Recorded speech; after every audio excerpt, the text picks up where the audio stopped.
নিরস্ত্র দেখে কালযবনও তার হাতের অস্ত্র ফেলে দিল। কৃষ্ণ এগিয়ে আসছে, ও ভাবছে ঠিক আছে আমার সঙ্গে সংগ্রাম করতে আসছে, কিন্তু ওর কাছে কৃষ্ণ ওর দিকে না গিয়ে কৃষ্ণ ওকে অতিক্রম করে সোজা হাঁটতে শুরু করল। কৃষ্ণ হাঁটছে আর কালযবন ওর পেছনে দৌড়েছে, প্রাণপণে দৌড়েও ওর নাগাল পাচ্ছে না, ভাবছে এই ধরে ফেললাম কিন্তু ধরতে পারছি না। এইভাবে কৃষ্ণ হেঁটে হেঁটে তিনি এলেন সেই পর্বতের গুহাতে যেখানে মুচুকুন্দ ঘুমিয়েছিল। কৃষ্ণের প্রতিশ্রুতি ছিল, কালযবন ছিল গর্গমুনির সন্তান।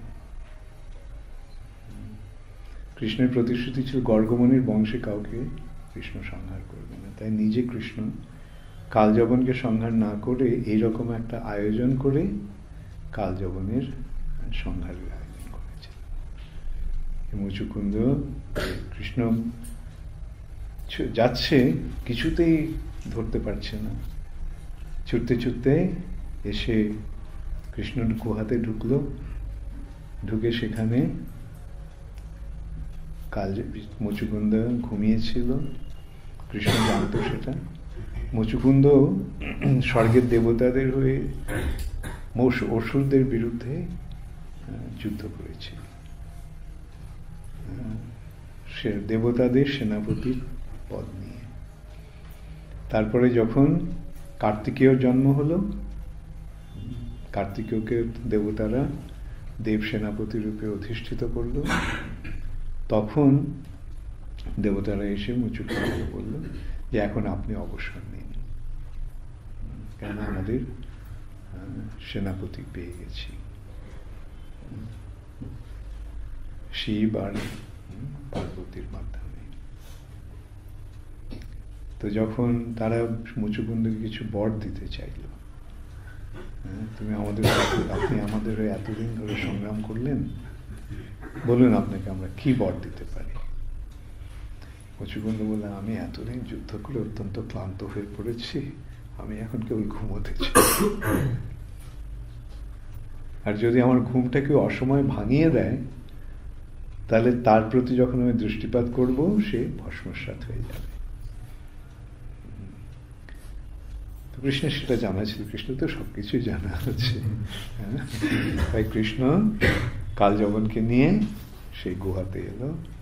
কালযবন ভাবলো যে এখানে দেখলাম কেউ শুয়ে আছে, তো এই যে গুহাতে কে শুয়ে থাকবে, কৃষ্ণই নিশ্চয়ই শুয়ে আছে। তো সে পদাঘাত করে, সেই পদাঘাতে মুচুকুন্দর ঘুম ভেঙে যায় এবং সে যখন কালযবনের প্রতি দৃষ্টিপাত করে তার ফলে কালযবনের মৃত্যু হল। তারপরে কৃষ্ণ গেল ফিরে মথুরায়, তখন জরাসন্ধ এসেছে আক্রমণ করতে তার সমস্ত সৈন্য নিয়ে। আচ্ছা, কালযবনের সমস্ত সৈন্যদের সংহার হলো, তারপরে জরাসন্ধের সঙ্গে বোঝাপড়া করতে হবে। এখন এইবার যখন এলো, জরাসন্ধ সব তার মূল দলবল নিয়ে এসেছিল, শিশুপাল, দন্তবক্র। এখন ওদের এখনো মৃত্যুর সময় হয়নি, কেন এদেরকে নিয়ে আরো কিছু কাজ আছে কৃষ্ণের। তাই কৃষ্ণ এবার ওই 18 যুদ্ধে জরাসন্ধের সৈন্যদেরকে কৃষ্ণ সংহার করল, এদেরকে রেখে দিল, কেন এদেরকে আরো কিছু কাজ করাবার আছে। তাই জন্য কৃষ্ণ তখন কি করলেন, কৃষ্ণ তখন রণক্ষেত্র থেকে পালালেন। সেটি হচ্ছে রণছোড়। এসে সংবর্ষণ পর্বতে কৃষ্ণ উঠে গেল, কৃষ্ণ বলরাম। জরাসন্ধ হলো যে ভয় পেয়ে এখন ওরা পর্বতের মধ্যে লুকিয়েছে, ঠিক আছে, এদেরকে এখন আমি খুঁজেও যখন পাওয়া গেল না, তখন ঠিক আছে সমস্ত পর্বতটাকে আগুন দিয়ে জ্বালিয়ে দাও। আর কৃষ্ণ বলরাম তখন কি করলেন, তারা সেই পর্বতের উপরে উঠে পর্বত থেকে সমুদ্রে ঝাঁপ দিয়ে তারা দ্বারকায় পৌঁছে গেল। সেই সূত্রে কৃষ্ণ হচ্ছেন রণছোড়। রণ মানে যুদ্ধ, যুদ্ধ থেকে পালিয়ে গেলেন। কৃষ্ণ অর্জুনকে না করলেন, তুমি ক্ষত্রিয়, তুমি যুদ্ধক্ষেত্রে যদি চলে যাও তাহলে তোমার অপবাদ হবে। কিন্তু কৃষ্ণ নিজেই কিন্তু যুদ্ধক্ষেত্র থেকে পালিয়ে গেল। তো এইরকমই ভগবানের অদ্ভুত লীলা। ভগবান নিজের সম্মানের হানি হতে ভগবান কোনো ইয়ে করেন না, কিন্তু ভক্তের সম্মানে ভগবান কখনো কোন রকম আঘাত দিতে চান না।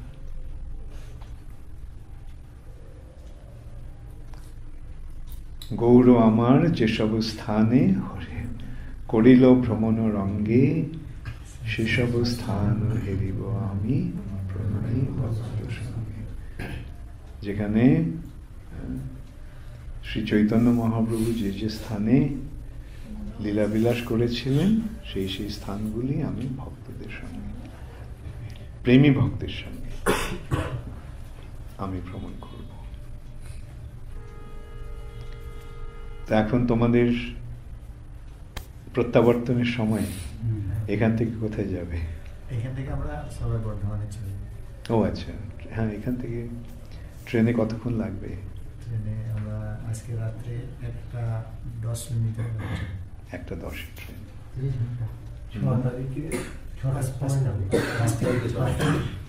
আচ্ছা, মানে পরশু দিন।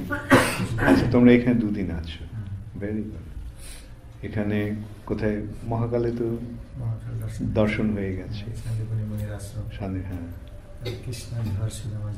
আমাদের কেউ নিয়ে, তোমার দেখাতে কেউ নিয়ে গিয়েছিল সঙ্গে? কে গিয়েছিল? পঙ্কজ মিত্র আমাদেরকে সব দেখছিল। ভালো। ওঙ্কার, তারপরে ওঙ্কারেশ্বর যাচ্ছে তোমরা? ওঙ্কার ছাড়ে 2-1 গিয়েছে আজকে সকালবেলা, আমরা কেউ যাই। ও আচ্ছা। মহাদেবের 12টি জ্যোতির্লিঙ্গ আছে, তার মধ্যে এই অবন্তী হচ্ছে একটি,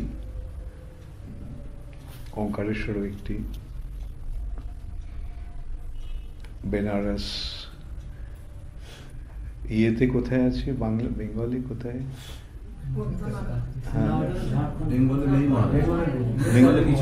বেঙ্গলে নেই না, ঝাড়খণ্ড।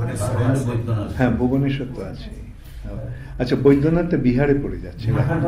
আমি ও এখন এটা ঝাড়খণ্ড হয়ে গেছে। হ্যাঁ, ওটা গিরিডির কাছে, জসিডি, মধুপুর। হ্যাঁ, মধুপুরের কাছে। ওটা আমি ভাবছিলাম, ওটা আগে কিন্তু বেঙ্গল ছিল, এখন ওটা তারপরে বিহার হয়েছিল, আবার ওটা ভাগ হয়ে এখন ঝাড়খণ্ড হয়ে গেছে। যাই হোক, হ্যাঁ, আমরাও শিবের ভক্ত, বৈষ্ণবানাম যথাসম্ভব। আমাদের ভক্তি আর তথাকথিত শিব ভক্তের ভক্তির মধ্যে পার্থক্য হচ্ছে যে ওরা কিছু জাগতিক লাভের জন্য ওরা শিবের ভক্ত, আর বৈষ্ণবেরা শিবকে বৈষ্ণব জেনে শিবের ভক্ত। বৈষ্ণবানাম যথাসম্ভব। সমস্ত বৈষ্ণবের মধ্যে অগ্রগণ্য হচ্ছেন দেবাদিদেব মহাদেব। সেই সূত্রে আমরা শিব মন্দিরে যাই, শিবকে দর্শন করি, শিবের কাছে প্রার্থনা করি। কি প্রার্থনা করি? কৃষ্ণ ভক্তি দাও। হ্যাঁ, কৃষ্ণ ভক্তি দাও। এইটি পার্থক্য। যারা তথাকথিত শিব ভক্ত, তারা জাগতিক লাভের জন্য শিবের পূজা করে।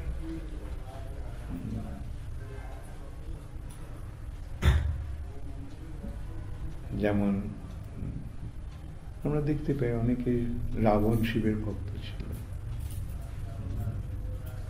কিন্তু ও কি ভক্তির জন্য ভক্ত করেছে? না, শিবের কাছ থেকে বর লাভ করে বিশ্বজয়ী হওয়ার। তেমনি কার্তবীর্যার্জুন শিবের ভক্ত। এরা সব জাগতিক লাভের জন্য শিবের আরাধনা করে।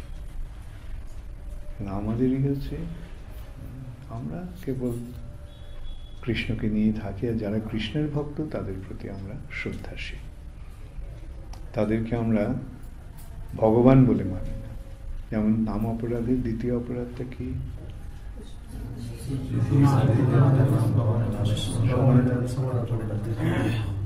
ভগবানের সমান বলে আমরা তাদেরকে গ্রহণ করি না।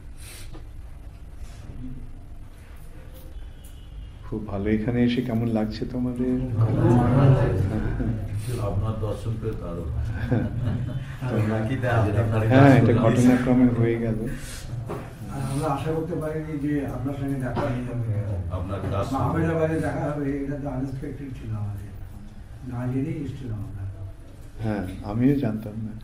অবশ্য আমি শুনেছিলাম তোমরা আসবে। আচ্ছা, আমাকে ওরা বলেছিল যে মায়াপুর থেকে 80 জন তোমরা আসছো এখানে। হ্যাঁ, বানাসুর নামটা আমার মনে পড়ছে।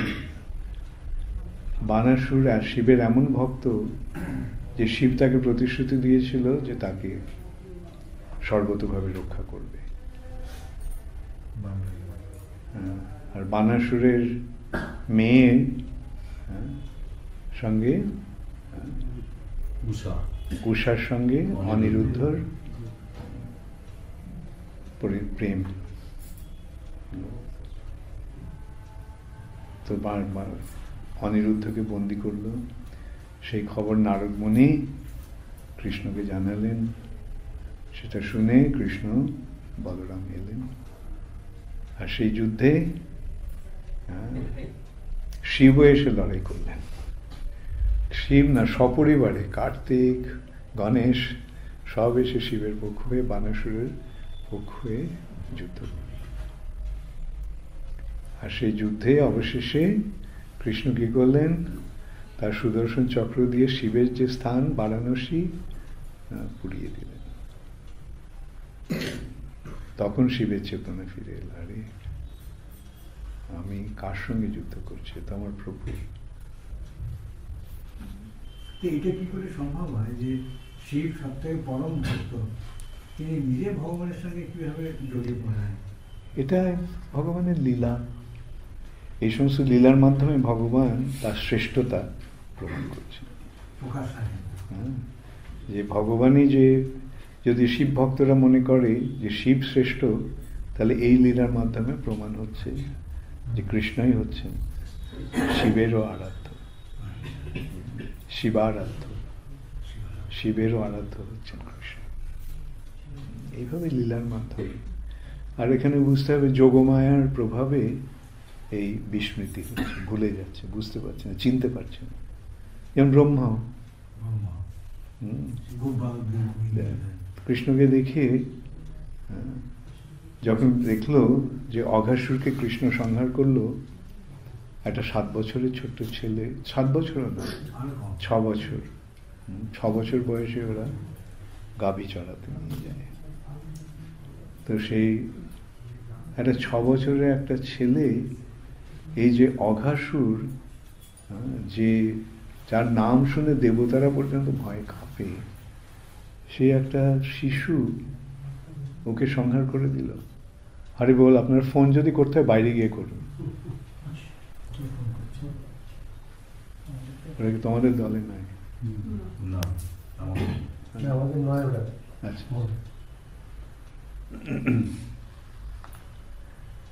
তোমার বানাসুর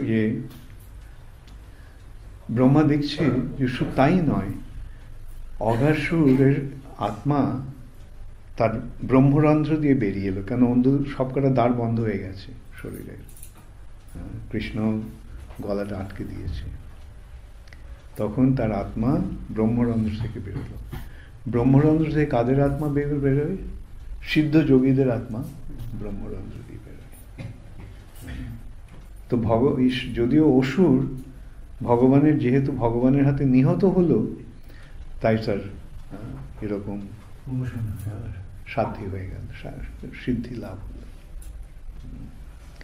আর শুধু তাই নয়, সে থেকে আত্মাটা যখন কৃষ্ণ বেরিয়ে এলো অপেক্ষা করছিল, আত্মা কৃষ্ণ বেরিয়ে এলো, কৃষ্ণের শরীরে লীন হয়ে গেল। তো কৃষ্ণ ভাবলে কে, ব্রহ্মা ভাবলে কে এই শিশুটা? দেখে তো মনে হচ্ছে 7 বছরের একটা গোপ বালক, অথচ ইয়েকে সংহার করলো, অঘাসুরের মতো এরকম একটা অসুরকে, যার ভয় দেবতারা, যার নাম শুনে দেবতারা পর্যন্ত ভয়ে কাঁপত। আর সেই অঘাসুরের কে সংহারই কেবল করলো না, অঘাসুর তার শরীরে মিলিয়ে গেল। তাহলে এ কি আমার প্রভু নারায়ণ? ব্রহ্মার তখন হলো, এ কি নারায়ণ? ঠিক আছে, দেখি। হংসবাহনে চড়ে তিনি দেখছেন, সেই গোপবালকেরা কৃষ্ণকে নিয়ে খেলতে খেলতে আর কাবিদের নিয়ে যমুনার পাড়ে এলো। যমুনার পাড়ে এসে তারা বনভোজন করতে বসল। ব্রহ্মা দেখছে যে ওরা বনভোজন করছে, একটা ছেলে সে একটা কিছু খেয়ে তার এত ভালো লেগেছে, কৃষ্ণকে বলছে, কৃষ্ণ কৃষ্ণ দেখো আমার মা কি সুন্দর এই মিষ্টি বানিয়েছে। কৃষ্ণ দেখি দেখি, ওর এঁঠোটা কৃষ্ণ খেয়ে ফেলল। আর অন্য ছেলেরাও যখন শুনলো যে ওই মিষ্টিটাকে কৃষ্ণের পাতে রাখা হয়েছে, তখন কৃষ্ণ কৃষ্ণ ওই পাখিটাকে দেখো, কৃষ্ণের ওদিকে দেখালো, পাত থেকে ওটা তুলে নিয়ে গেল। এই দেখে কৃষ্ণ, ব্রহ্মা ভাবলে এটা কি করে সম্ভব? নারায়ণ তো কারোর এঁঠো খাবে না, আর নারায়ণের সঙ্গে কে এইভাবে আচরণ করতে পারে? তাহলে এ কি নারায়ণ না অন্য কেউ? ঠিক আছে, দেখি। ব্রহ্মা গোপ শিশু গাভীদের, গোবৎসদের হরণ করলো। তার হঠাৎ দেখলো যে আরে একটাও গরু নেই ওখানে, বাছুর নেই। তখন কৃষ্ণ বলল, তোমরা খেতে থাকো, আমি গিয়ে দেখছি ওরা নিশ্চয়ই জঙ্গলের মধ্যে ঢুকে গেছে। কৃষ্ণ খুঁজতে গিয়ে দেখলো কোথাও সেই গোপ শিশু বাছুরগুলো নেই। কৃষ্ণ ফিরে এসে দেখে আরে সমস্ত গোপ বালকেরাও নেই ওখানে, আর ব্রহ্মা তাদেরকেও চুরি করে নিয়ে গেছে। তো কৃষ্ণ ভাবলেন ঠিক আছে, কি হলো এটা দেখি। কৃষ্ণ দেখলেন এটা ব্রহ্মার কীর্তি। আচ্ছা ব্রহ্মা, তুমি দেখতে চাও আমি কে? ঠিক আছে, আমি তোমাকে দেখিয়ে দেব। কৃষ্ণ তখন কি করলেন? সমস্ত গোবৎস এবং সমস্ত গোপ বালকদের বিস্তার করে করলেন। এখন এইভাবে